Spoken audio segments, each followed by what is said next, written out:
ਸਤਿ ਸ਼੍ਰੀ ਅਕਾਲ ਜੀ, ਮੈਂ ਹਾਂ ਤੁਹਾਡੇ ਨਾਲ ਦਿਵਿਆ ਨੇਜਾ ਤੇ ਪਾਇਨੀਅਰ ਇਮੀਗ੍ਰੇਸ਼ਨ ਵੱਲੋਂ ਇੱਕ ਖਾਸ ਸ਼ੋਅ ਦੇ ਵਿੱਚ ਤੁਹਾਡਾ ਸਾਰਿਆਂ ਦਾ ਤਹਿ ਦਿਲੋਂ ਸਵਾਗਤ ਹੈਗਾ ਇਸ ਸ਼ੋਅ ਦੇ ਰਾਹੀਂ ਅੱਜ ਸਾਡਾ ਮਕਸਦ ਇਹ ਹੈਗਾ ਕਿ ਤੁਹਾਨੂੰ ਗਾਈਡ ਕੀਤਾ ਜਾਏ, ਚਾਹੇ ਤੁਹਾਡੇ ਰਿਫਿਊਜ਼ਲ ਆਇਆ ਹੋਇਆ ਆ ਉਸ ਬਾਰੇ, ਚਾਹੇ ਤੁਸੀਂ ਕੋਈ ਕੋਰਸ ਨੂੰ ਲੈ ਕੇ ਜਾਣਕਾਰੀ ਚਾਹੁੰਦੇ ਹੋ ਉਸ ਬਾਰੇ, ਕੈਨੇਡਾ ਦੀ ਹਰ ਇੱਕ ਇਨਫੋਰਮੇਸ਼ਨ, ਹਰ ਇੱਕ ਅਪਡੇਟ ਇਸ ਸ਼ੋਅ ਦੇ ਰਾਹੀਂ ਅੱਜ ਆਪਾਂ ਤੁਹਾਨੂੰ ਦੇਵਾਂਗੇ। ਐਂਡ ਤੱਕ ਇਹ ਸ਼ੋਅ ਨੂੰ ਜ਼ਰੂਰ ਦੇਖਿਓ। ਸਾਡੇ ਨੰਬਰ ਤੁਹਾਡੇ ਸਕਰੀਨਸ ਤੇ ਫਲੈਸ਼ ਹੁੰਦੇ ਪਏ ਨੇ ਔਰ ਇਸ ਦੇ ਨਾਲ ਹੀ ਤੁਸੀਂ ਸਾਨੂੰ ਪਾਇਨੀਅਰ ਇਮੀਗ੍ਰੇਸ਼ਨ ਦੇ ਨਾਮ ਤੋਂ ਵੀ ਸਰਚ ਕਰ ਸਕਦੇ ਹੋ। ਆਨਲਾਈਨ ਸਾਡੇ ਸ਼ੋਅਜ਼ ਵੀ ਮਿਲਣਗੇ, ਸਾਡਾ ਐਡਰੈਸ ਵੀ ਮਿਲੇਗਾ। ਤੁਸੀਂ ਪਰਸਨਲੀ ਅਪਾਇੰਟਮੈਂਟ ਲੈਣਾ ਚਾਹੋ ਸਰ ਦੇ ਨਾਲ, ਤੁਸੀਂ ਉਹ ਵੀ ਕਰ ਸਕਦੇ ਹੋ। ਸੋ ਆਓ ਫਿਰ ਮੈਂ ਤੁਹਾਨੂੰ ਇਸ ਤੋਂ ਪਹਿਲਾਂ ਕਿ ਸਰ ਦੇ ਨਾਲ ਮਿਲਵਾਵਾਂ ਤੁਹਾਨੂੰ ਦਿਖਾਣਾ ਚਾਹਾਂਗੀ ਇੱਕ ਵੀਡੀਓ ਜਿਹੜੀ ਕਿ ICCRC ਵੱਲੋਂ ਹੈਗੀ ਹੈ। ਪਹਿਲੇ ਇਸ ਵੀਡੀਓ ਨੂੰ ਦੇਖੋ, ਫਿਰ ਆਪਾਂ ਸ਼ੋਅ ਕੰਟੀਨਿਊ ਕਰਾਂਗੇ। ਹਰ ਸਾਲ ਦੁਨੀਆ ਭਰ ਵਿੱਚੋਂ ਲੋਕ ਕੈਨੇਡਾ ਆਉਣ ਵਾਸਤੇ ਅਰਜ਼ੀ ਦਿੰਦੇ ਹਨ। ਬਹੁਤਿਆਂ ਕੋਲ ਹੁਨਰ ਅਤੇ ਸਿੱਖਿਆ ਹੈ ਜਿਸ ਦੀ ਕੈਨੇਡਾ ਨੂੰ ਲੋੜ ਹੈ, ਜਾਂ ਉਹ ਆਪਣੇ ਪਰਿਵਾਰ ਦੇ ਮੈਂਬਰਾਂ ਨੂੰ ਮਿਲਣ ਆਉਂਦੇ ਹਨ। ਕੁਝ ਘੁੰਮਣ, ਪੜ੍ਹਨ ਵਾਸਤੇ ਜਾਂ ਆਰਜ਼ੀ ਤੌਰ 'ਤੇ ਕੰਮ ਕਰਨ ਆਉਂਦੇ ਹਨ। ਦੂਸਰੇ ਸੁਰੱਖਿਆ ਤੇ ਆਜ਼ਾਦੀ ਲੱਭਦੇ ਹਨ। ਕੈਨੇਡਾ ਵਿੱਚ ਆਵਾਸ ਕਰਨਾ ਜ਼ਿੰਦਗੀ ਬਦਲਣ ਵਾਲਾ ਤਜਰਬਾ ਹੁੰਦਾ ਹੈ, ਇੱਕ ਬਹੁਤ ਹੀ ਅਹਿਮ ਫੈਸਲਾ ਜੋ ਕਿਸੇ ਨੇ ਬਣਾਉਣਾ ਹੁੰਦਾ ਹੈ। ਇਸ ਕਰਕੇ ਬਹੁਤੇ ਆਵਾਸੀਆਂ ਨੂੰ ਅਰਜ਼ੀ ਦੀ ਕਾਰਵਾਈ ਵਿੱਚ ਮਦਦ ਦੀ ਲੋੜ ਹੁੰਦੀ ਹੈ। ਕੁਝ ਲੋਕ ਇਮੀਗ੍ਰੇਸ਼ਨ ਲਈ ਮਦਦ ਕਰਨ ਵਾਸਤੇ ਆਪਣੀਆਂ ਸੇਵਾਵਾਂ ਪੇਸ਼ ਕਰਦੇ ਹਨ, ਪਰ ਬਹੁਤਿਆਂ ਨੂੰ ਇਹ ਕਰਨ ਦੀ ਇਜਾਜ਼ਤ ਨਹੀਂ ਹੁੰਦੀ। ਕੈਨੇਡੀਅਨ ਇਮੀਗ੍ਰੇਸ਼ਨ ਲਈ ਫੀਸ ਲੈ ਕੇ ਮਸ਼ਵਰਾ ਦੇਣਾ ਗੈਰ ਕਾਨੂੰਨੀ ਹੈ। ਜੇ ਉਹ ਕੈਨੇਡੀਅਨ ਲਾ ਸੁਸਾਇਟੀ, ਕਿਊਬੈਕ ਚੈਂਬਰਜ਼ ਆਫ ਨੋਟਰੀਜ਼ ਜਾਂ ICCRC ਗੈਰ ਪ੍ਰਮਾਣਿਤ ਨੁਮਾਇੰਦਿਆਂ ਨੂੰ $1 ਲੱਖ ਤੱਕ ਜੁਰਮਾਨਾ ਹੋ ਸਕਦਾ ਹੈ ਜਾਂ 2 ਸਾਲ ਤੱਕ ਲਈ ਜੇਲ੍ਹ ਭੇਜਿਆ ਜਾ ਸਕਦਾ ਹੈ। ICCRC ਤੁਹਾਡੀ ਸੁਰੱਖਿਆ ਲਈ ਸਥਾਪਿਤ ਕੀਤਾ ਗਿਆ ਹੈ। ਕੈਨੇਡੀਅਨ ਇਮੀਗ੍ਰੇਸ਼ਨ ਸਲਾਹਕਾਰ ਸਰਕਾਰ ਦੀ ਆਗਿਆ ਨਾਲ ਕੰਮ ਕਰਦੇ ਹਨ। ਦੁਨੀਆ ਭਰ ਵਿੱਚ 3000 ਤੋਂ ਵੱਧ ਪ੍ਰਵਾਨਿਤ ਇਮੀਗ੍ਰੇਸ਼ਨ ਸਲਾਹਕਾਰ ਹਨ ਜਿਨ੍ਹਾਂ ਨੂੰ ਤੁਹਾਡੀ ਅਰਜ਼ੀ ਭਰਨ ਦਾ ਤਜਰਬਾ, ਸਿਖਲਾਈ ਅਤੇ ਜਾਣਕਾਰੀ ਹੈ। ਹੋਰ ਪ੍ਰਵਾਨਿਤ ਇਮੀਗ੍ਰੇਸ਼ਨ ਸਲਾਹਕਾਰ ਲੱਭਣ ਲਈ ਸਾਡੀ ਵੈਬਸਾਈਟ 'ਤੇ ਜਾਓ ਜੀ। ਆਪਣੇ ਭਵਿੱਖ ਨੂੰ ਸੁਰੱਖਿਅਤ ਕਰੋ ਅਤੇ ਆਪਣੇ ਕੈਨੇਡੀਅਨ ਸੁਪਨਿਆਂ ਨੂੰ ਪੂਰਾ ਕਰੋ। ਸੋ ਇਸ ਵੀਡੀਓ ਤੋਂ ਬਾਅਦ ਮੈਂ ਤੁਹਾਨੂੰ ਇਹ ਦੱਸਣਾ ਚਾਹੁੰਦੀ ਹਾਂ ਕਿ ਸਾਡੇ ਨਾਲ ਜਿਹੜੇ ਅੱਜ ਗੈਸਟ ਮੌਜੂਦ ਨੇ, ਜਿਹੜੇ ਕਿ ਐਕਸਪਰਟ ਮੌਜੂਦ ਨੇ, ਉਹ ਆਪ ICCRC ਮੈਂਬਰ ਨੇ। ਲਾਇਸੈਂਸਡ ਬ੍ਰਾਂਡ ਹੈਗਾ ਪਾਇਨੀਅਰ ਇਮੀਗ੍ਰੇਸ਼ਨ। ਕਈ ਸਾਲਾਂ ਤੋਂ ਬਹੁਤ ਸਾਰੇ ਬੱਚਿਆਂ ਨੂੰ ਉਹਨਾਂ ਦਾ ਭਵਿੱਖ ਬਣਾਉਣ ਦੇ ਵਿੱਚ ਹੈਲਪ ਕਰ ਚੁੱਕੇ ਨੇ। ਹੋਰ ਆਓ ਫਿਰ ਅੱਜ ਆਪਾਂ ਉਹਨਾਂ ਨੂੰ ਸੱਦਾ ਦਿੱਤਾ, ਉਹਨਾਂ ਦਾ ਸਵਾਗਤ ਕਰੀਏ। ਬਹੁਤ ਬਹੁਤ ਸਵਾਗਤ ਹੈ ਸਰ ਤੁਹਾਡਾ। ਦਿਵਿਆ ਜੀ, ਸ਼ੋਅ 'ਤੇ ਸੱਦਾ ਦੇਣ ਲਈ ਬਹੁਤ ਬਹੁਤ ਧੰਨਵਾਦ ਤੇ ਸਾਰੇ ਦਰਸ਼ਕਾਂ ਨੂੰ ਮੇਰੀ ਪਿਆਰ ਭਰੀ ਸਤਿ ਸ਼੍ਰੀ ਅਕਾਲ ਜੀ। ਡਾਕਟਰ ਗਰਗ, ਸਭ ਤੋਂ ਪਹਿਲਾਂ ਤਾਂ ਮੈਂ ਪੁੱਛਣਾ ਚਾਹੁੰਦੀ ਹਾਂ ਕਿ ਕੈਨੇਡਾ ਇੱਕ ਇੱਦਾਂ ਦੀ ਡੈਸਟੀਨੇਸ਼ਨ ਹੈਗੀ ਹੈ ਜਿੱਥੇ ਹਰ ਸਟੂਡੈਂਟ ਦਾ ਜਾਣ ਦਾ ਸੁਪਨਾ ਹੈਗਾ, ਲੇਕਿਨ ਬਹੁਤ ਸਾਰੇ ਸਟੂਡੈਂਟ ਇੱਦਾਂ ਦੇ ਨੇ ਜਿਹੜੇ ਕਿ ਆਪਣਾ ਸੁਪਨਾ ਅਚੀਵ ਨਹੀਂ ਕਰ ਪਾ ਰਹੇ ਕਿਉਂਕਿ ਉਹ ਇਹ ਕਹਿ ਲਓ ਜਾਂ ਤਾਂ ਗਲਤ ਹੱਥਾਂ ਵਿੱਚ ਫਸ ਜਾਂਦੇ ਨੇ, ਪੂਰੀ ਜਾਣਕਾਰੀ ਨਹੀਂ ਹੁੰਦੀ, ਮਿਸਗਾਈਡ ਕੀਤਾ ਜਾਂਦਾ ਹੈ ਉਹਨਾਂ ਨੂੰ। ਸੋ ਇਸ ਸ਼ੋਅ ਦੇ ਰਾਹੀਂ ਅੱਜ ਆਪਾਂ ਉਹਨਾਂ ਨੂੰ ਹਰ ਇੱਕ ਇਨਫੋਰਮੇਸ਼ਨ ਦੇਣ ਵਾਲੇ ਹੈਗੇ ਆ। ਹੋਰ ਤੁਹਾਡਾ ਸਪੋਰਟ ਨਾਲ ਹੋਏਗਾ ਤਾਂ ਬਿਲਕੁਲ, ਤੇ ਆਪਾਂ ਉਹਨਾਂ ਨੂੰ ਇੱਕ ਟਰਾਂਸਪੇਰੈਂਸੀ ਨਾਲ ਜਾਣਕਾਰੀ ਜ਼ਰੂਰ ਦੇ ਪਾਵਾਂਗੇ। ਤੇ ਤੁਸੀਂ ਇਹਨਾਂ ਦੇ ਨੰਬਰ ਜ਼ਰੂਰ ਨੋਟ ਕਰ ਲਿਓ, ਸਕਰੀਨਸ ਦੇ ਉੱਤੇ ਫਲੈਸ਼ ਹੁੰਦੇ ਪਏ ਨੇ। ਸਰ, ਮੈਂ ਸਟਾਰਟ ਕਰਨਾ ਚਾਹੁੰਦੀ ਹਾਂ ਰਿਫਿਊਜ਼ਲਸ ਤੋਂ। ਜਿੱਦਾਂ ਕਿ ਇਹ ਕਿਸੇ ਤੋਂ ਵੀ ਨਹੀਂ ਛੁਪੀ ਗੱਲ ਕਿ ਪਿਛਲੇ ਕੁਝ ਟਾਈਮ ਦੇ ਵਿੱਚ ਕਿੰਨੀ ਰਿਫਿਊਜ਼ਲਸ ਆਈਆਂ ਨੇ, ਜਿਹਨੂੰ ਦੇਖਦੇ ਹੋਏ ਬੱਚਾ ਡਰ ਗਿਆ ਹੈਗਾ ਕਿ ਹੁਣ ਸਾਨੂੰ ਅਪਲਾਈ ਕਰਨਾ ਚਾਹੀਦਾ ਹੈ, ਨਹੀਂ ਕਰਨਾ ਚਾਹੀਦਾ, ਆਪਾਂ ਐਜ 'ਤੇ ਖੜੇ ਹਾਂ ਜਾਂ ਆਪਾਂ ਸੇਫ ਜ਼ੋਨ ਦੇ ਵਿੱਚ ਹੈਗੇ ਹਾਂ। ਸੋ ਇਸ ਚੀਜ਼ ਨੂੰ ਲੈ ਕੇ ਗਾਈਡ ਕਰੋ। ਕਿਆ ਬੱਚਾ ਹੁਣ ਬੇਚਿੰਤਿਤ ਹੋ ਕੇ ਅਪਲਾਈ ਕਰੇ ਜਨਵਰੀ ਇਨਟੇਕ ਦੇ ਲਈ ਜਾਂ ਹਲੇ ਵੀ ਵੇਟ ਕਰੇ? ਦਿਵਿਆ ਜੀ, ਕੈਨੇਡਾ ਜਿਹੜਾ ਹੈਗਾ ਉਹ ਰਿਫਿਊਜ਼ਲਸ ਦੀ ਉਸ ਦੇ ਵਿੱਚ ਕੋਈ ਪ੍ਰੋਬਲਮ ਨਹੀਂ ਹੈਗੀ, ਕਿਉਂਕਿ ਕਈ ਰਿਫਿਊਜ਼ਲਸ 3, 4, 5 ਰਿਫਿਊਜ਼ਲਸ ਦੇ ਬਾਵਜੂਦ ਅਸੀਂ ਜਦੋਂ ਸਹੀ ਤਰੀਕੇ ਨਾਲ ਕੈਨੇਡਾ ਅੰਬੈਸੀ ਦੇ ਵਿੱਚ ਫਾਈਲ ਲਾਉਂਦੇ ਹੈਗੇ ਆ ਤੇ ਬਹੁਤ ਸਾਰੇ ਸਟੂਡੈਂਟਸ ਦੇ ਵੀਜ਼ਾ ਆਉਂਦੇ ਆ, ਕੋਈ ਪ੍ਰੋਬਲਮ ਨਹੀਂ। ਪਿਛਲੇ 2-3 ਮਹੀਨੇ ਦੇ ਵਿੱਚ ਸਾਰੇ ਇੰਡੀਆ ਦੇ ਵਿੱਚ ਕੈਨੇਡਾ ਅੰਬੈਸੀ ਵੱਲੋਂ ਕਾਫੀ ਸਾਰੀ ਰਿਫਿਊਜ਼ਲਸ ਸਟੂਡੈਂਟਸ ਨੂੰ ਮਿਲੀਆਂ, ਲੇਕਿਨ ਅਲੱਗ-ਅਲੱਗ ਟਾਈਮ 'ਤੇ ਅਲੱਗ-ਅਲੱਗ ਪੋਲਿਸੀਜ਼। ਜਦੋਂ ਸਕਸੈਸ ਰੇਟ ਘੱਟ ਹੁੰਦਾ ਹੈਗਾ ਤੇ ਕਈ ਰਿਫਿਊਜ਼ਲਸ ਆ ਗਈਆਂ। ਜਦੋਂ ਅੰਬੈਸੀ ਦੀ ਪੋਲਿਸੀ ਹੈ ਕੋਟਾ ਹੈਗਾ, ਜ਼ਿਆਦਾ ਵੀਜ਼ਾ ਦੇਣਾ ਚਾਹੁੰਦੇ ਨੇ ਤੇ ਰਿਫਿਊਜ਼ਡ ਕੇਸਿਸ ਨੂੰ ਵੀ ਜ਼ਿਆਦਾ ਸਕਸੈਸ ਰੇਟ ਦੇ ਨਾਲ ਵੀਜ਼ਾ ਮਿਲ ਜਾਣਗੇ। ਆਫ ਕੋਰਸ ਬੜੀਆਂ ਸਾਰੀਆਂ ਆਮ ਤੌਰ 'ਤੇ ਕੰਸਲਟੈਂਟਸ ਜਿਹੜੇ ਨੇ ਗਲਤੀਆਂ ਕਰ ਦਿੰਦੇ ਨੇ, ਕਿਉਂਕਿ ICCRC ਮੈਂਬਰ ਨਹੀਂ ਹੈਗੇ। ਇਮੀਗ੍ਰੇਸ਼ਨ ICCRC ਵਾਸਤੇ ਇਮੀਗ੍ਰੇਸ਼ਨ ਲਾ ਪਾਸ ਕਰਨਾ ਹੈ, ਕੈਨੇਡੀਅਨ ਇੰਸਟੀਟਿਊਸ਼ਨ, ਕੈਨੇਡੀਅਨ ਕਾਲਜ ਜਾਂ ਯੂਨੀਵਰਸਿਟੀ ਵਿੱਚੋਂ 8777 ਬੈਂਡ ਲੈਣੇ ਹੈਗੇ ਹੈ, ਫਿਰ ਲਾਇਸੈਂਸਿੰਗ ਐਗਜ਼ਾਮ ਪਾਸ ਕਰਨਾ ਹੈਗਾ। ਇਮੀਗ੍ਰੇਸ਼ਨ ਲਾ ਦੇ ਵਿੱਚ ਜਿਹੜਾ ਕਿ ਕੈਨੇਡਾ 'ਚ ਪਾਸ ਕਰਨਾ, ਉਸ ਦੇ ਵਿੱਚ IRPA immigration and refugee protection act ਔਰ IRPR ਦਾ ਮਤਲਬ immigration and refugee protection regulations, ਇਹ ਜਿਸ ਦੇ ਉੱਪਰ ਸਾਰਾ ਜਿਹੜਾ ਕੈਨੇਡਾ ਦਾ ਇਮੀਗ੍ਰੇਸ਼ਨ ਸਿਸਟਮ ਪਾਲਿਸੀਜ਼ ਆਧਾਰਿਤ ਹੈਗੀਆਂ ਨੇ, ਉਸ ਦੀ ਪੂਰੀ ਡਿਟੇਲਡ ਜਿਹੜੀ ਹੈ ਨੌਲੇਜ ਦਿੱਤੀ ਜਾਂਦੀ ਹੈ, ਪੜ੍ਹਾਈ ਕੀਤੀ ਜਾਂਦੀ ਹੈ। ਸੋ ਇਹ ਜਿਹੜਾ ਸਾਰਾ ਇੰਨੀ ਜਿਹੜੀ ਨੌਲੇਜ ਇਨਫੋਰਮੇਸ਼ਨ ਹਰ ਇੱਕ ਕੰਸਲਟੈਂਟ ਕੋਲ ਨਹੀਂ ਹੁੰਦੀ। ਤਜਰਬਾ ਜਿਸ ਤਰ੍ਹਾਂ ਕਿ ਪਾਇਨੀਅਰ ਇਮੀਗ੍ਰੇਸ਼ਨ ਸਾਡੀ ਜਿਹੜੀ ਕੰਪਨੀ 2003 ਤੋਂ ਹਜ਼ਾਰਾਂ ਸਟੂਡੈਂਟਸ ਦੇ ਵੀਜ਼ਾ ਲਗਵਾ ਚੁੱਕੀ ਹੈਗੀ ਹੈ। ਮੈਂ ਖੁਦ ਸਾਰੇ ਕੇਸਿਸ ਦੇ ਉੱਪਰ ਨਿਗਾਹ, ਕੋਰਸਿਸ ਕਿਹੜੇ ਦਿੱਤੇ ਜਾਂਦੇ ਨੇ, ਉਹਨਾਂ ਦੀ SOP ਫਾਈਲਸ, ਸਾਰੇ ਹਰ ਚੀਜ਼ 'ਤੇ ਮੇਰੀ ਪਰਸਨਲ ਕੇਅਰ, ਇਹ ਸਾਰੀਆਂ ਚੀਜ਼ਾਂ ਹਰ ਇੱਕ ਕੰਸਲਟੈਂਟ ਹਰ ਇੱਕ ਕੰਪਨੀ ਵਿੱਚ ਨਹੀਂ ਮਿਲਦੀਆਂ ਔਰ ਗਲਤੀਆਂ ਹੋ ਜਾਂਦੀਆਂ ਨੇ। ਜਿਸ ਤਰ੍ਹਾਂ ਕਿ ਗ੍ਰੈਜੂਏਟਸ ਨੂੰ ਹਮੇਸ਼ਾ ਪੋਸਟ ਗ੍ਰੈਜੂਏਟ ਪ੍ਰੋਗਰਾਮ ਹੀ ਲੈ ਕੇ ਜਿਹੜਾ ਹੈ ਸਟੱਡੀ ਪਰਮਿਟ ਵਾਸਤੇ ਅਪਲਾਈ ਕਰਨਾ ਚਾਹੀਦਾ ਹੈਗਾ। ਬਹੁਤ ਸਾਰੇ ਮੇਰੇ ਜਿਹੜੇ ਸੈਮੀਨਾਰਜ਼ ਸਾਡੀ ਕੰਪਨੀ ਲਗਾਉਂਦੀ ਰਹਿੰਦੀ ਅਲੱਗ-ਅਲੱਗ ਸ਼ਹਿਰਾਂ ਦੇ ਵਿੱਚ, ਔਰ ਸੈਮੀਨਾਰਜ਼ ਦੇ ਵਿੱਚ ਖਾਸ ਤੌਰ 'ਤੇ ਜਦੋਂ ਮੈਂ ਮਿਲਦਾ ਹੈਗਾ ਅਤੇ ਮੈਂ ਦੇਖਦਾ ਹੈਗਾ ਕਿ ਗ੍ਰੈਜੂਏਟਸ ਨੂੰ ਵੀ ਪੋਸਟ ਸੈਕੰਡਰੀ ਦਾ ਮਤਲਬ 12ਵੀਂ ਕਲਾਸ ਵਾਲੇ ਜਿਹੜੇ ਕੋਰਸਿਸ 12ਵੀਂ ਕਲਾਸ ਵਾਲੇ ਬੱਚਿਆਂ ਨੂੰ ਦੇਣੇ ਚਾਹੀਦੇ ਨੇ ਔਰ ਦਿੰਦੇ ਹਾਂ ਅਸੀਂ। ਉਹ ਵਾਲੇ ਜਿਹੜੇ ਕੋਰਸਿਸ ਗ੍ਰੈਜੂਏਟਸ ਨੂੰ ਦੇ ਦਿੱਤੇ ਜਾਂਦੇ ਨੇ। ਹੋਰ ਜਿਹੜਾ ਪ੍ਰੀਵੀਅਸ ਐਜੂਕੇਸ਼ਨ ਕੀ ਸੀਗੀ ਉਸ ਦੇ ਨਾਲ ਰੈਲੇਵੈਂਟ ਹੋਣਾ ਚਾਹੀਦਾ, ਕੋਰਸ ਰੈਲੇਵੈਂਟ ਨਹੀਂ ਹੁੰਦਾ। ਅਤੇ ਪਿਛਲੀ ਜਿਹੜੀ ਐਜੂਕੇਸ਼ਨ ਹੈ ਉਸ ਦੇ ਮਾਰਕਸ ਨੂੰ ਵੀ ਦੇਖਣਾ ਹੁੰਦਾ ਹੈ ਕਿ ਨੰਬਰ ਕਿਹੜੇ ਸਬਜੈਕਟ ਵਿੱਚ ਕਿੰਨੇ ਮਾਰਕਸ ਨੇ। ਇੰਡੀਆ ਦੇ ਵਿੱਚ 33% ਵਾਲਾ ਜਿਹੜਾ ਸਟੂਡੈਂਟ ਪਾਸ ਮੰਨਿਆ ਜਾਂਦਾ ਹੈ, ਕੈਨੇਡਾ ਦੇ ਵਿੱਚ 50% ਵਾਲਾ, ਅਤੇ ਮਾਰਕਸ ਦੇਖਣੇ ਆ ਕਿ 50% ਤੋਂ ਉੱਪਰ ਹੈਗੇ ਕਿ ਨਹੀਂ ਸਬਜੈਕਟ ਦੇ ਵਿੱਚ, ਉਸ ਦੇ ਰੈਲੇਵੈਂਟ ਪ੍ਰੋਗਰਾਮ ਦੇਣਾ। ਇਹ ਸਾਰੀਆਂ ਜਿਹੜੀਆਂ ਗੱਲਾਂ ਹੈਗੀਆਂ ਨੇ। ਹੋਰ ਜਿਹੜੀ ਜਦੋਂ ਫਾਈਲ ਲਾਣੇ ਹੈਗੇ, ਕਿਹੜੇ ਡਾਕੂਮੈਂਟਸ ਫਾਈਲ ਦੇ ਵਿੱਚ ਲਗਾਉਣੇ ਹੈਗੇ, ਜਿਸ ਤਰ੍ਹਾਂ ਕਿ ਆਮ ਤੌਰ 'ਤੇ ਕੰਸਲਟੈਂਟ CA ਰਿਪੋਰਟ ਲਗਾ ਦਿੰਦੇ ਨੇ, ਪ੍ਰੋਪਰਟੀ ਦੇ ਡਾਕੂਮੈਂਟਸ ਲਾ ਦਿੰਦੇ ਨੇ, ਹੋਰ ਬੜੇ ਸਾਰੇ ਡਾਕੂਮੈਂਟਸ ਇਸ ਤਰ੍ਹਾਂ ਦੇ ਜਿਹੜੇ ਲਗਾਉਣ ਦੀ ਜ਼ਰੂਰਤ ਨਹੀਂ ਹੁੰਦੀ ਔਰ ਜਿਹੜੇ ਜ਼ਰੂਰੀ ਹੁੰਦੇ ਨੇ ਡਾਕੂਮੈਂਟਸ ਉਹ ਨਹੀਂ ਲਗਾਉਂਦੇ। ਸੋ ਇਹ ਸਾਰਾ ਕੁਛ ਜਿਹੜਾ ਹੈ ਇਹ ਕਾਰਨ ਬਣ ਜਾਂਦਾ ਹੈਗਾ ਰਿਫਿਊਜ਼ਲਸ ਦਾ।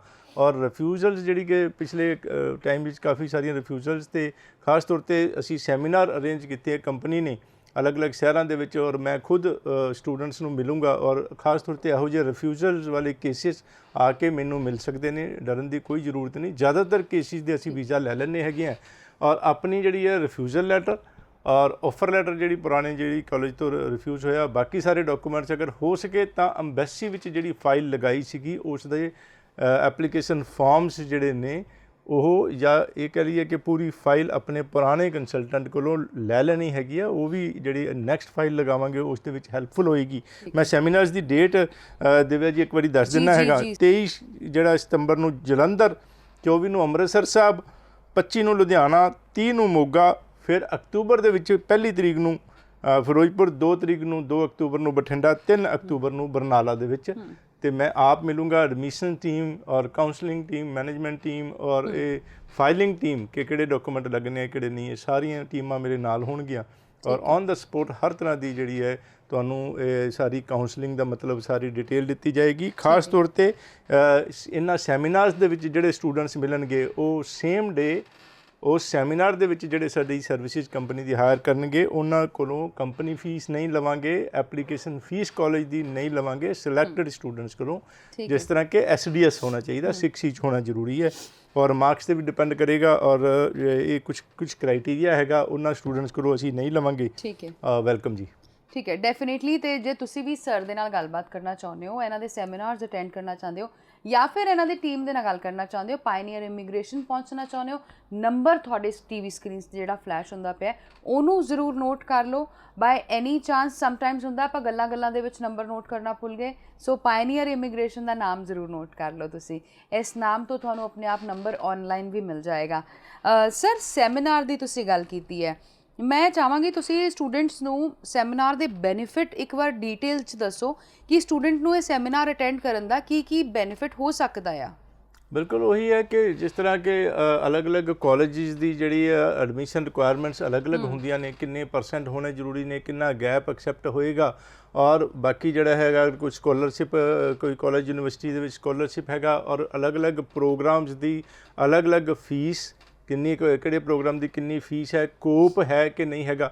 ਔਰ ਇਹ ਸਾਰੀ ਕਈ ਜਿਸ ਤਰ੍ਹਾਂ ਕਿ ਬੜੇ ਸਾਰੇ ਕਾਲਜ ਜਿਹੜੇ ਅਫੋਰਡ ਨਹੀਂ ਕਰਦੇ, ਕਈ ਸਟੂਡੈਂਟਸ ਜਿਹੜੀ ਹੈ ਉਹਨਾਂ ਦੀ ਅਫੋਰਡੇਬਿਲਿਟੀ ਲੋ ਹੁੰਦੀ ਦਾ ਮਤਲਬ ਇਹ ਕਿ ਖਰਚਾ ਜ਼ਿਆਦਾ ਨਹੀਂ ਕਰ ਸਕਦੇ, ਉਹਨਾਂ ਦੇ ਵਾਸਤੇ ਵੀ ਆਪਸ਼ਨਸ ਜਿਸ ਤਰ੍ਹਾਂ ਕਿ ਲੈਂਪਟਨ ਕਾਲਜ ਜਿਹੜਾ ਹੈਗਾ 3+1 ਉਸ ਦੇ ਪੋਸਟ ਗ੍ਰੈਜੂਏਟ ਪ੍ਰੋਗਰਾਮ ਸਾਰੇ 3+1 ਦਾ ਮਤਲਬ 4th ਸਮੈਸਟਰ ਕੋਪ ਹੈਗਾ, ਜਿਹੜਾ ਕਿ ਜ਼ਿਆਦਾਤਰ ਜਿਹੜੀ ਹੈ ਇੱਕ ਕਿਸਮ ਦੀ ਇੰਟਰਨਸ਼ਿਪ, ਜ਼ਿਆਦਾਤਰ ਪੇਡ, ਔਰ ਉਸ ਦੀ ਫੀਸ ਵੀ ਨਹੀਂ ਦੇਣੀ। ਮਤਲਬ ਇਹ ਕਿ 2 ਸਾਲ ਦੇ ਪ੍ਰੋਗਰਾਮ ਦੀ ਫੀਸ ਜ਼ਿਆਦਾਤਰ ਕਾਲਜਿਸ ਦੇ ਵਿੱਚ ਤਕਰੀਬਨ $32,000, ਇੱਕ ਸਾਲ ਦੇ ਕੋਰਸ ਦੀ $16,000 ਔਰ 2 ਸਾਲ ਦੇ ਕੋਰਸ ਦੀ $32,000। ਲੇਕਿਨ ਜਿਸ ਤਰ੍ਹਾਂ ਮੈਂ ਦੱਸਿਆ ਲੈਂਪਟਨ ਕਾਲਜ ਦੀ $25,000, ਇਸੇ ਤਰੀਕੇ ਨਾਲ KPU ਜਿਹੜਾ ਹੈ ਕੁਆਂਟਲੈਂਡ ਪੋਲੀਟੈਕਨਿਕ ਯੂਨੀਵਰਸਿਟੀ, ਉਸ ਦੀ ਫੀਸ $25,000 ਦੇ ਕਰੀਬ, ਔਰ NBCC ਨਿਊ ਬਰੰਜਵਿਕ ਕਮਿਊਨਿਟੀ ਕਾਲਜ ਉਸ ਦੀ ਫੀਸ ਤਕਰੀਬਨ ਕੋਈ $20,000 2 ਸਾਲ ਦੀ, ਜਿਹੜੀ 32,000 ਬਾਕੀ ਕਾਲਜਾਂ 'ਚ ਹੈਗੀ ਹੈ।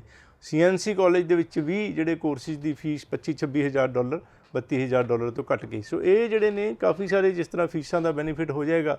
ਔਰ ਬਹੁਤ ਸਾਰੇ ਕਾਲਜਿਸ 6.5 ਜਿਸ ਤਰ੍ਹਾਂ ਪੋਸਟ ਗ੍ਰੈਜੂਏਟ ਪ੍ਰੋਗਰਾਮ ਵਾਸਤੇ 6.5 ਨਾਟ ਲੈਸ ਦੈਨ 6, ਲੇਕਿਨ ਕਈ ਬੱਚਿਆਂ ਦੇ 5.5 ਹੁੰਦੇ ਨੇ ਕਿਸੇ ਮੋਡਿਊਲ ਦੇ ਵਿੱਚ। ਇੱਕ ਮੋਡਿਊਲ ਦੇ ਵਿੱਚ ਅਗਰ 5.5 ਹੈਗੇ ਨੇ ਤੇ ਬੜੇ ਸਾਰੇ ਕਾਲਜਿਸ ਐਕਸੈਪਟ ਕਰਦੇ ਨੇ, ਜਿਸ ਤਰ੍ਹਾਂ ਕਿ CNC ਜਿਹੜਾ college of New Caledonia Prince George ਦੇ ਵਿੱਚ ਹੈਗਾ, MITT ਜਿਹੜਾ ਹੈ Manitoba Institute of Trade and Technology ਜਿਹੜਾ ਕਿ ਵਿਨੀਪੈਗ ਦੇ ਵਿੱਚ ਹੈਗਾ, ਤੇ ਹੋਰ ਬੜੇ ਸਾਰੇ ਕਾਲਜਿਸ ਹੈਗੇ ਨੇ, ਕੋਨਸਟੋਗਾ ਕਾਲਜ ਹੈਗਾ, ਔਰ ਇਹ ਲਿਸਟ ਹੈਗੀ ਹੈ ਸਾਰੀ ਕਿਹੜੇ ਫਿਰ ਸਾਰੀ ਜਿਹੜੀਆਂ ਗੱਲਾਂ ਕਿੰਨੀ ਫੀਸ ਔਰ ਕਿੰਨੀ ਆਈਲੈਟਸ ਰਿਕੁਆਇਰਮੈਂਟ, ਇਹ ਸਾਡੇ ਸੈਮੀਨਾਰਸ ਦੇ ਵਿੱਚ, ਕਿਉਂਕਿ ਐਡਮਿਸ਼ਨ ਟੀਮ ਵੀ ਨਾਲ ਹੋਏਗੀ, ਤੇ ਇਹ ਸਾਰੇ। ਔਰ ਜਿਸ ਤਰ੍ਹਾਂ ਮੈਂ ਪਹਿਲਾਂ ਦਿਵਿਆ ਜੀ ਦੱਸਿਆ ਸੀ ਕਿ ਐਪਲੀਕੇਸ਼ਨ ਫੀਸ ਨਹੀਂ, ਕੰਪਨੀ ਫੀਸ ਨਹੀਂ ਲਿੱਤੀ ਜਾਵੇਗੀ ਸਿਲੈਕਟਡ ਸਟੂਡੈਂਟਸ ਕੋਲੋਂ। ਔਰ ਖ਼ਾਸ ਤੌਰ 'ਤੇ ਮੈਂ ਹਰ ਇੱਕ ਆਫਿਸ ਵਿੱਚ ਹਮੇਸ਼ਾ ਨਹੀਂ ਮਿਲਦਾ, ਔਰ ਇਹ ਸਾਰਾ ਸੈਮੀਨਾਰ ਦਾ ਸਕੈਡਿਊਲ ਬਣਾਇਆ ਹੈਗਾ, ਔਰ ਇਹਨਾਂ ਸੈਮੀਨਾਰਸ ਦੇ ਵਿੱਚ ਮੈਂ ਖੁਦ ਜਿਹੜੇ ਖਾਸ ਤੌਰ 'ਤੇ ਕੰਪਲੀਕੇਟਡ ਕੇਸਿਸ, ਰਿਫਿਊਜ਼ਡ ਕੇਸਿਸ, ਕਈ ਤਰ੍ਹਾਂ ਦੀ ਉਸ ਦੇ ਵਿੱਚ ਗੁੰਝਲਾਂ, ਔਰ ਖਾਸ ਤੌਰ 'ਤੇ ਬੜੀ ਅਨਫੋਰਚੂਨੇਟ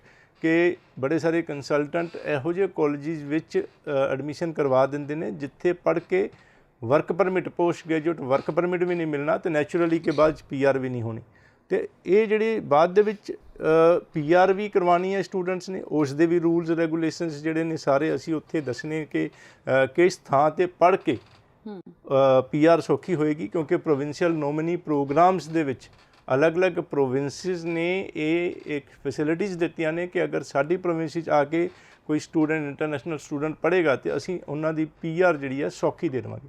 ਸੋ ਇਹ ਜਿਹੜੇ ਜਿਸ ਤਰ੍ਹਾਂ ਕਿ ਮੈਂ ਦੱਸਿਆ ਕੰਸਲਟੈਂਟਸ ਇਹੋ ਜਿਹੇ ਕਾਲਜਿਸ ਜਿੱਥੇ ਕਿ ਵਰਕ ਪਰਮਿਟ ਨਹੀਂ ਮਿਲਦਾ, ਰਿਫਿਊਜ਼ਲ ਦੇ ਚਾਂਸ ਬਹੁਤ ਜ਼ਿਆਦਾ ਹੁੰਦੇ ਨੇ।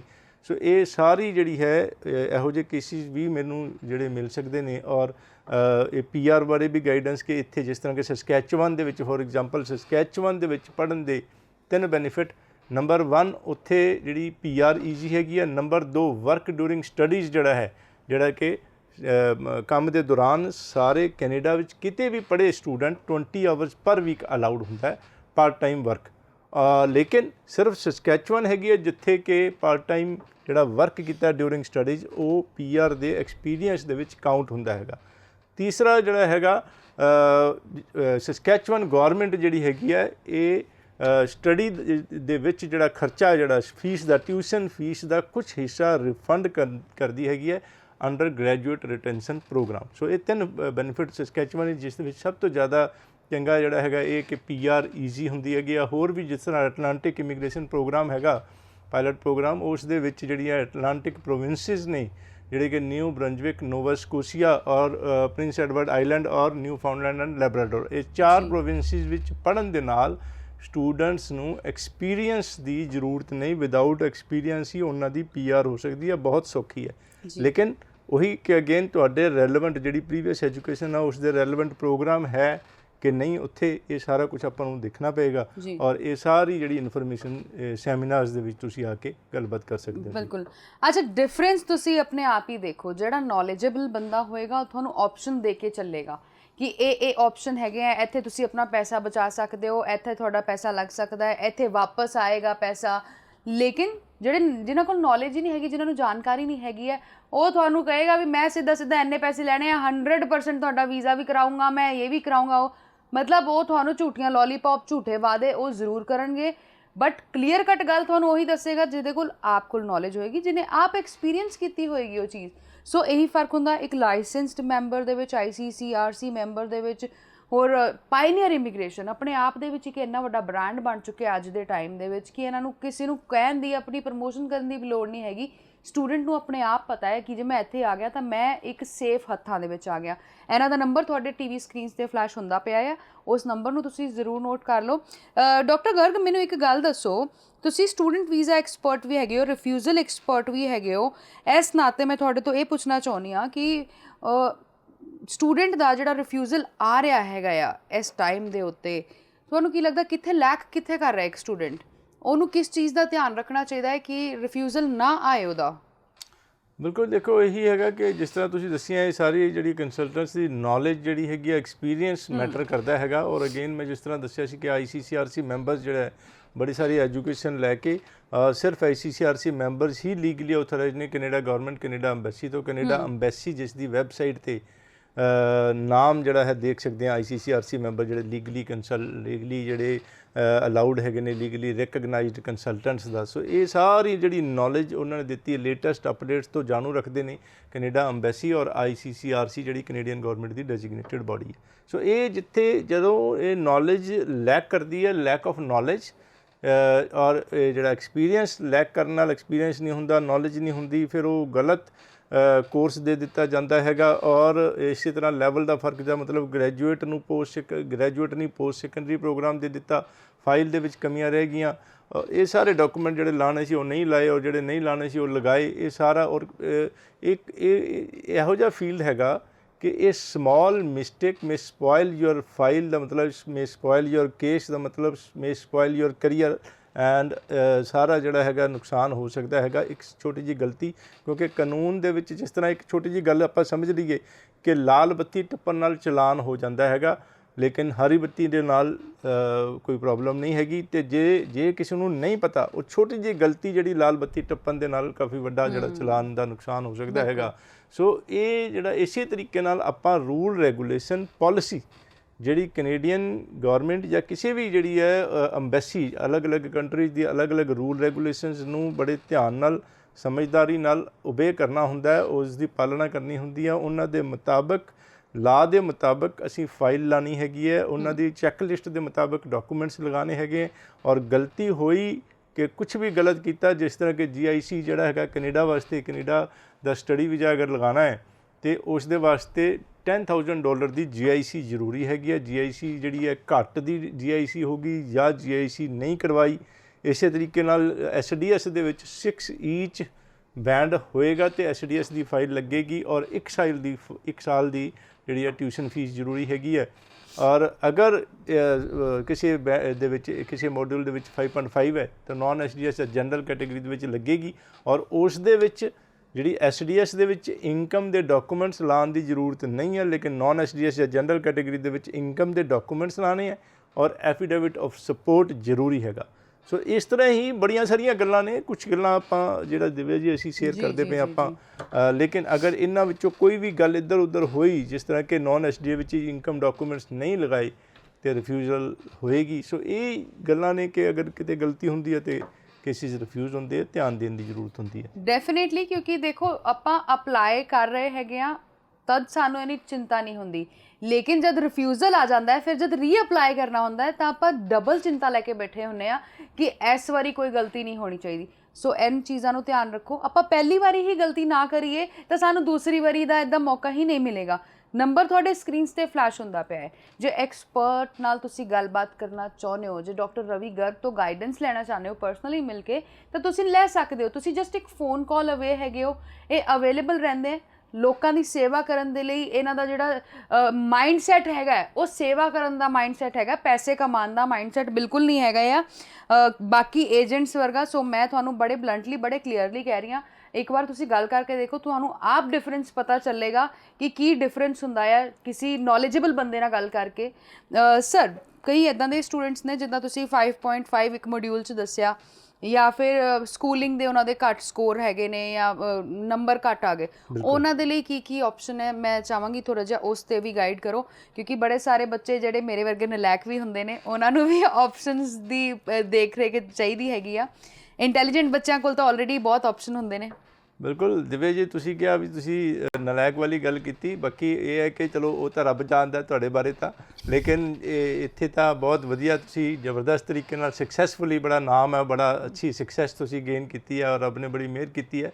ਲੇਕਿਨ ਉਸ ਦੇ ਨਾਲ ਹੀ ਮੈਂ ਇਹ ਗੱਲ ਕਹਿਣਾ ਚਾਹੁੰਦਾ ਹੈਗਾ ਕਿ ਜਿਹੜੀ ਤੁਸੀਂ ਵੀਕ ਸਟੂਡੈਂਟਸ ਦਾ ਮਤਲਬ ਘੱਟ ਨੰਬਰ ਹੋਣ, ਜਾਂ ਜਿਸ ਤਰ੍ਹਾਂ ਕਿ ਓਵਰਆਲ 6 ਨਾਟ ਲੈਸ ਦੈਨ 5.5 ਬੈਂਡ ਹੋਣ, ਮਤਲਬ ਕੋਈ ਸੀ 'ਚ ਨਹੀਂ ਹੈਗੇ, SDS ਕੈਟੇਗਰੀ 'ਚ ਨਹੀਂ ਵੀ ਲੱਗੀ, ਤੇ ਉਸ ਦੇ ਨਾਲ ਵੀ ਲੱਕ ਔਰ ਰੱਬ ਦੀ ਮਿਹਰ ਅਗਰ ਹੈਗੀ ਆ ਔਰ ਲੱਕ ਹੈਗੀ ਹੈ ਤੇ ਹਾਈ ਸਕਸੈਸ ਰੇਟ ਦਾ ਮਤਲਬ ਵੀਜ਼ਾ ਆ ਜਾਂਦੇ ਹੈਗੇ, ਕੋਈ ਪ੍ਰੋਬਲਮ ਨਹੀਂ ਹੈਗੀ। ਆਫ ਕੋਰਸ ਸਾਡਾ ਜਿਹੜਾ ਰਾਹ ਸਿੱਧਾ ਹੋਣਾ ਚਾਹੀਦਾ, ਦਾ ਮਤਲਬ ਫਾਈਲ ਸਹੀ ਤਰੀਕੇ ਨਾਲ ਲਾਈ ਹੋਵੇ, ਕੰਸਲਟੈਂਟ ਐਕਸਪਰਟ ਹੋਵੇ, ਦਾ ਮਤਲਬ ਇਹ ਕਿ ਉਸ ਦੇ ਵਿੱਚ ਗਲਤੀ ਨਾ ਕੀਤੀ ਹੋਵੇ।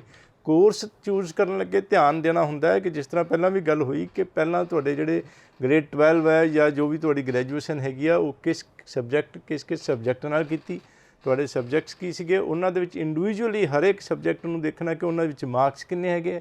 ਔਰ ਜੇ ਮੰਨ ਲਓ ਫਿਜ਼ਿਕਸ, ਕੈਮਿਸਟਰੀ, ਮੈਥ ਕੀਤਾ ਹੈ ਬੱਚੇ ਨੇ, +2 ਨਾਨ ਮੈਡੀਕਲ ਹੈ, ਫਿਜ਼ਿਕਸ ਵਿੱਚ ਘੱਟ ਹੈਗੇ ਨੇ ਤੇ ਇਹੋ ਜਿਹਾ ਕੋਰਸ ਨਹੀਂ ਲੈਣਾ ਜਿਸ ਦੇ ਵਿੱਚ ਫਿਜ਼ਿਕਸ ਦੀ ਲੋੜ ਹੈ, ਮੈਥ ਦੇ ਵਿੱਚ ਘੱਟ ਹੈਗੇ ਨੇ ਤੇ ਇਹੋ ਜਿਹਾ ਕੋਰਸ ਨਹੀਂ ਲੈਣਾ ਜਿਸ ਦੇ ਵਿੱਚ ਮੈਥ ਦੀ ਰਿਕੁਆਇਰਮੈਂਟ ਹੈਗੀ ਹੈ। ਸੋ ਇਹ ਸਾਰਾ ਜਿਹੜਾ ਹੈਗਾ ਉਹ ਫਿਰ ਉਹੀ ਕਿ ਰੈਲੇਵੈਂਟ ਜਿਹੜੇ ਕੋਰਸਿਸ ਕਿਹੜੇ ਨੇ, ਔਰ ਫਿਰ ਐਕਸਪੀਰੀਅੰਸ ਨਾਲ ਵੀ ਅਸੀਂ ਬੜਾ ਕੁਛ ਇਸ ਤਰ੍ਹਾਂ ਦਾ ਕਾਲਜਿਸ ਨਾਲ ਜਿਹੜੀ ਡਿਸਕਸ਼ਨਸ, ਅੰਬੈਸੀ ਨਾਲ ਡਿਸਕਸ਼ਨ ਸਾਡੀ ਬੀਇੰਗ ICCRC ਮੈਂਬਰਸ ਜਿਹੜੀ ਹੈ, ਸਾਡੀ ਜਿਹੜੀ ਗਾਈਡੈਂਸ ਉਹਨਾਂ ਵੱਲੋਂ, ICCRC ਵੱਲੋਂ, ਕੈਨੇਡਾ ਅੰਬੈਸੀ ਵੱਲੋਂ, ਉਸ ਨੂੰ ਜਿਹੜਾ ਪੁਰਾਣੇ 2003 ਤੋਂ ਜਿਹੜੀ ਪਾਇਨੀਅਰ ਇਮੀਗ੍ਰੇਸ਼ਨ ਤੁਹਾਡੀਆਂ ਓਨੈਸਟ, ਰੱਬ ਨੂੰ ਹਾਜ਼ਰ ਨਾਜ਼ਰ ਮੰਨ ਕੇ ਓਨੈਸਟ ਤੇ ਸਿੰਸੀਅਰ ਔਰ ਟਰਾਂਸਪੇਰੈਂਟ ਐਥੀਕਲ ਸਰਵਿਸਿਜ਼ ਦਿੰਦੀ ਹੈ ਇਹ ਹੈਗੀ ਹੈ। ਔਰ ਉਹੀ ਕਿ ਜਿਹੜੀ ਦਿਵੇ ਤੁਸੀਂ ਕਿਹਾ ਕਿ ਸਟੂਡੈਂਟਸ ਦੇ ਕਰੀਅਰ ਨੂੰ ਧਿਆਨ ਵਿੱਚ ਰੱਖਦੇ ਹੋਏ ਬਿਲਕੁਲ ਸਾਫ ਸੁਥਰਾ ਕੰਮ ਜਿਹੜਾ ਹੈਗਾ, ਔਰ ਇਸ ਗੱਲ ਦਾ ਅਹਿਸਾਸ ਕਿ ਸਾਡੀ ਕੋਈ ਵੀ ਗਲਤੀ ਜਾਂ ਲਾਪਰਵਾਹੀ ਸਟੂਡੈਂਟਸ ਦੀ ਜ਼ਿੰਦਗੀ ਖਰਾਬ ਕਰ ਸਕਦੀ ਹੈਗੀ ਹੈ।